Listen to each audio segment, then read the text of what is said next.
चीनी मिल के पेराई सत्र का उद्घाटन प्रदेश के कैबिनेट मंत्री सौरभ बहुगुणा ने कन्वेयर बेल्ट का बटन दबाकर व गन्ना डालकर किया। इससे पूर्व वैदिक मंत्रों उच्चारण के साथ पूजा अर्चना कर चीनी के पेराई सत्र का शुभारंभ किया गया। चीनी मिल में पहली गन्ने से लदी ट्रैक्टर ट्राली के मालिक को कैबिनेट मंत्री ने कंबल व बाल्टी देकर व उनका माल्यार्पण कर सम्मानित किया। बता दें, बाजपुर चीनी मिल के पेराई सत्र के शुभारंभ के मौके पर कार्यक्रम आयोजित किया गया। चीनी मिल के पेराई सत्र का शुभारंभ कैबिनेट मंत्री सौरभ बहुगुणा ने किया, जहां कैबिनेट मंत्री ने पूजा अर्चना करने के उपरांत कन्वेयर बेल्ट का बटन दबाकर व गन्ना डालकर शुभारंभ किया। इस दौरान कैबिनेट मंत्री ने कहा कि प्रदेश सरकार चीनी मिलों को निरंतर चलाने के लिए लगातार प्रयासरत है।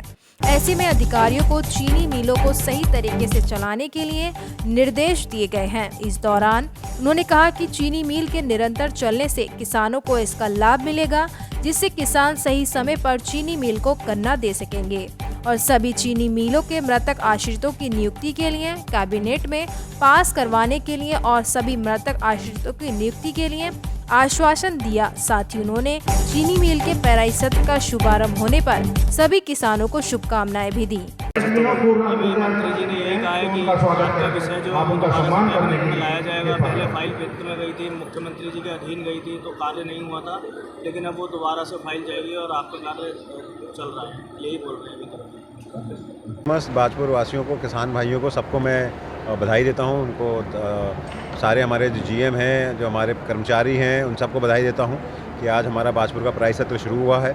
कल सितारगंज का हुआ था, उसके पहले हमने नादेही का शुरू किया है, कल किच्छा का है।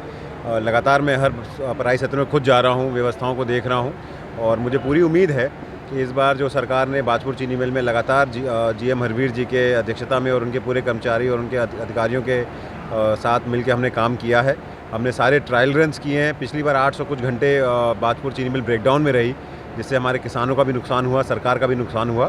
तो हमारी इस बार सोच थी कि सारे चीनी मिलों को इस तरीके से तैयार किया जाए कि उसमें ब्रेकडाउन कम हो, हमारी रिकवरी बेटर हो, किसानों को सुविधा मिल पाए। जब मैंने मंत्रालय संभाला था तो मुझे बहुत सारी शिकायतें बाजपुर और किच्छा और नादेही और डोईवाला किसानों की आई थी कि हमारे पास यहाँ पर रात में विश्राम करने की व्यवस्था नहीं है, पानी की व्यवस्था नहीं है, शौचालय की व्यवस्था नहीं है।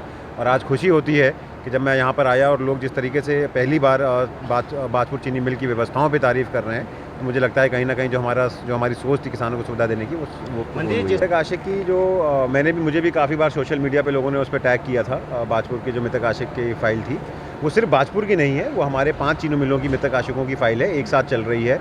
उसमें नादेही के भी हैं, किच्छा के भी हैं, सितारगंज के भी हैं, डोईवाला के भी हैं, बाजपुर के भी हैं। उसमें एक गलतफहमी लोगों को ये थी कि वो कैबिनेट ने पिछली सरकार में स्वीकृति दी थी।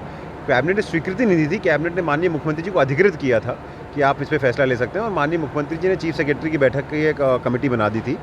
जब हमने ये फ़ाइल, मुझे मंत्रालय मैंने संभाला और मेरे पास सामने ये फ़ाइल आई थी, हमने इसको वित्त में भेजा था। वित्त की कुछ आपत्तियां थी जिसको हम लोग निस्तारित कर रहे हैं और निस्तारित करने के बाद चीफ सेक्रेटरी की बैठक में इसको भेजेंगे जो कमेटी है, और फिर वहाँ से फाइल कहाँ मुख्यमंत्री जी के पास जाएगी, क्या उसमें आपत्तियाँ आएंगी या वो स्वीकृति होगी, उस पर हम लोग चर्चा करेंगे। आपको वही कह रहा हूँ कि उसको अधिकृत कर दिया गया था कैबिनेट से, तो अधिकृत करने के बाद चीफ सेक्रेटरी की बैठक में हम उस फाइल को भेज रहे हैं। उसमें जो आपत्तियाँ फाइनेंस की थी उसको हम लोग निस्तारित कर रहे हैं और निस्तारित करने के बाद वो आपत्तियां जो है वो चीफ सेक्रेटरी की बैठक में जाएगी। पिछली बार इस 6 महीने के, आपको मालूम है, जब मैंने मंत्रालय संभाला, पहली बार ऐसा हुआ है कि उत्तराखंड के किसानों का भुगतान यूपी से पहले हुआ है और हमारी कोशिश है कि जो भुगतान हो किसानों को वो समय पर हो और बहुत ज़्यादा उसमें विलम्ब ना हो। और हम आपको निश्चित करता हूँ कि इस बार भी जो गन्ना किसानों का भुगतान है वो समय पर किया जाएगा, उसमें हम पूरी पुरजोर कोशिश करेंगे। और खुशी की बात यह है कि उधम सिंह नगर में इस बार लगभग 22% गन्ने का जो रकबा है वो बढ़ा है और ये दिखाता है कि उत्तराखंड के जो किसान हैं, गन्ना किसान हैं, उनको सरकार पे भरोसा है, उनको चीनी मिलों की जो सुधरती हुई स्थिति है उस पर भरोसा है और इसलिए वो रकबा भी बढ़ा है और किसानों को आश्वस्त करता हूँ मिल भी अच्छी चलेगी और पेमेंट भी अच्छे टाइम पे।